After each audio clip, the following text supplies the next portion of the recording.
বাচ্চারা সমস্ত হিন্দুস্তানের সৈন্য এক জায়গায় করলেও 14 কোটি মুসলমান 28 কোটি হাতে যদি গজারির লাঠি নেয়, আল্লাহর দ্বীনের কালেমা দিল্লির লাল কেল্লায় উড়িয়ে দেওয়া হবে।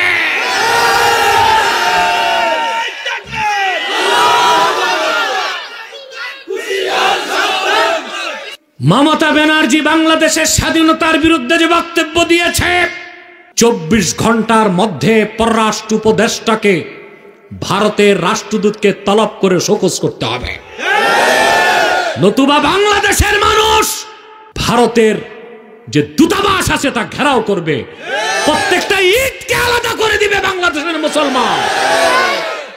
মজবুত থাকুন, আলেম ওলামার ডাক দিলেই ঝাঁপিয়ে পড়বেন ইনশাআল্লাহ। বর্তমান সরকারকে 3টা পরামর্শ দিব, যে 3টা নীতি তারা বাস্তবায়ন করে হিন্দুস্তান বাংলাদেশের নাম শুনলে হরে রাম করতে করতে পানি খাবে। সম্মানিত সুধী, আমি আপনাদেরকে একটা ভয়ঙ্কর সংবাদ শোনাচ্ছি।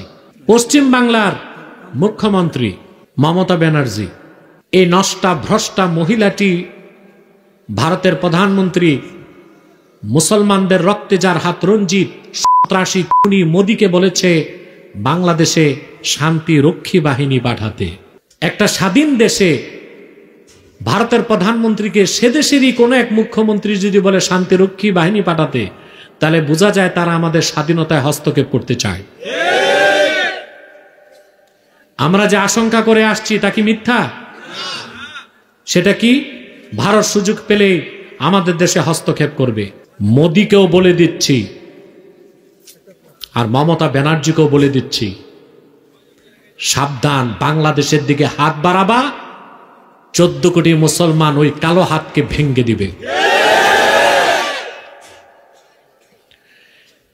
তৃতীয় বিশ্বের একটা তৃতীয় শ্রেণীর রাষ্ট্র ভারত। বাংলাদেশে যারা জুজুর ভয় দেখায়, প্রত্যেক রাজনৈতিক দলে ভারতের দালাল ঢুকে আছে, ভারতকে খুশি করে ক্ষমতায় যেতে চায়। তাদেরকে বলছি, ভারত প্রীতি যাদের মধ্যে থাকবে, বাংলাদেশ থেকে তাদেরকেও ঝাড়ু ঝাঁটা দিয়ে নির্বাসিত করা হবে। বলে কি মুখরোচক কথা, বলে বউ বদলানো যায়, প্রতিবেশী বদলানো যায় না। দালালি করার ভাষাও শিখে নিছে। বেটা তুমি প্রতিবেশী বানাও, ভারত তো তোমার প্রতিবেশী মানে না, বাংলাদেশের স্বাধীনতায় হাত দিতে চায়। যতবার বাংলাদেশের সাথে বৈঠক হয়েছে ভারতের তিস্তা চুক্তি নিয়ে, পশ্চিম বাংলার মমতা বাধা দিয়েছে, তিস্তা ব্যারেজ করতে দেয়নি। আমাদেরকে বর্ষা মৌসুমে পানি দিয়ে মারে, শুকনা মৌসুমে পানি আটকায়। ওরা পানি দেয় আর আমরা ইলিশ মাছ চাষ করে ওদেরকে পাঠাই। ওরা শুধু নেয়, আমাদেরকে দিতে চায় না। বাংলাদেশের পরীক্ষিত শত্রু হচ্ছে হিন্দুস্তান। তার সাথে বাংলাদেশের কোনো বন্ধুত্বপূর্ণ সম্পর্ক থাকতে পারে না। বলে প্রতিবেশী তো সম্পর্ক রাখতে হয়। উত্তর কোরিয়ার পাশে দক্ষিণ কোরিয়া, উত্তর কোরিয়ার নিকট প্রতিবেশী দক্ষিণ কোরিয়া। আপনারা জানেন দক্ষিণ কোরিয়া থেকে মানুষ তো দূরে থাক, একটা বিড়ালও উত্তর কোরিয়ায় ঢুকতে পারে না। ওরা প্রতিবেশী বুঝে না। আমেরিকার নিকট প্রতিবেশী মেক্সিকো, আমেরিকা মোটা কাঁটাতারের বেড়া দিয়ে মেক্সিকো আলাদা করে রাখছে, প্রতিবেশী সম্পর্ক নাই, কারণ শত্রু তো শত্রুই। ভারত কাঁটাতারের বেড়া দিয়ে আমাদের দেশের লোক যাইতে দেয় না, কিন্তু ওদের দেশের চোর চামার আর ফেন্সিডিল ব্যবসায়ীকে ঢুকায়। ফারাক্কায় বাদ দিয়া পানি দিয়ে আমাদেরকে কষ্ট দেয়, ভেজাল ওষুধ পাঠায় আমার দেশের মানুষগুলোকে হত্যা করে। বাংলাদেশের 16 বছর যারা নির্যাতন করেছে তাদেরকে হিন্দুস্তান সহযোগিতা করেছে। এদেশের আলেম ওলামার উপর যত নির্যাতন নিপীড়ন হয়েছে ভারতের পরামর্শ হয়েছে। বাংলাদেশের স্বাধীনতার শত্রু হিন্দুস্তান, মমতা ব্যানার্জির কথায় তা প্রকাশ পেয়েছে। বাংলাদেশের নিজেরই তো শান্তিরক্ষী বাহিনী আছে। আফ্রিকা মহাদেশে, উগান্ডাতে, বুরুন্ডিতে, নাইজেরিয়াতে, বিভিন্ন দেশে বাংলাদেশের সাহসী সেনাবাহিনী শান্তিরক্ষী হিসেবে দায়িত্ব পালন করে। তো বাংলাদেশের শান্তি রক্ষায় কি আমার দেশের সেনাবাহিনী ব্যর্থ হয়ে গেছে?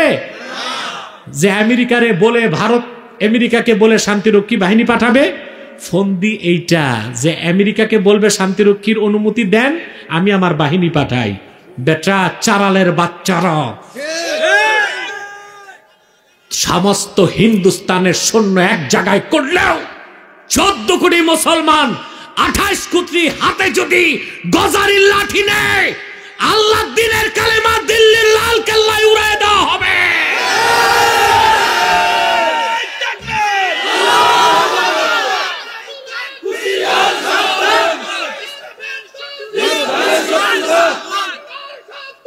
ইসলামের শত্রুরা আল্লাহু আকবার, ইয়া রাসূলুল্লাহ, ভারতের দালালেরা হুঁশিয়ার সাবধান, হুঁশিয়ার সাবধান।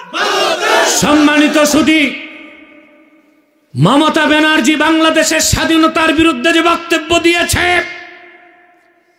24 ঘন্টার মধ্যে পররাষ্ট্র উপদেষ্টাকে ভারতের রাষ্ট্রদূতকে তলব করে শোকজ করতে হবে, নতুবা বাংলাদেশের মানুষ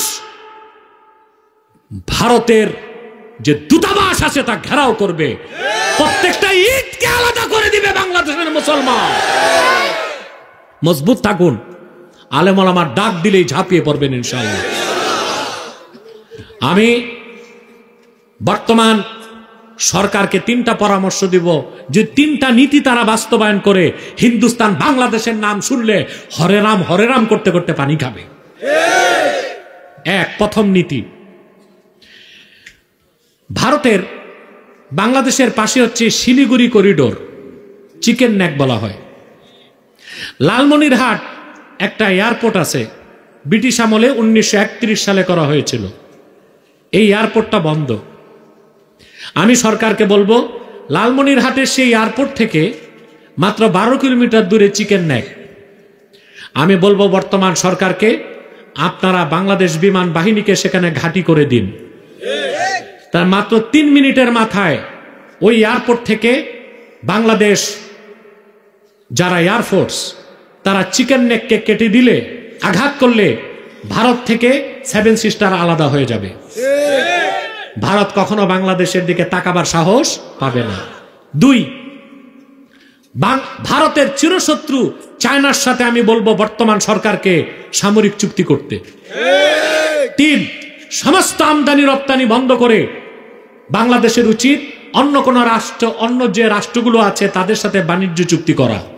এই 3টা নীতি যদি বর্তমান সরকার বাস্তবায়ন করতে পারে, ভারত চোখ তুলে তাকাবি তো দূরে থাক, বাংলাদেশের নাম শুনলে ও পানি খাবে, ভারতের প্রধানমন্ত্রী নরেন্দ্র মোদী।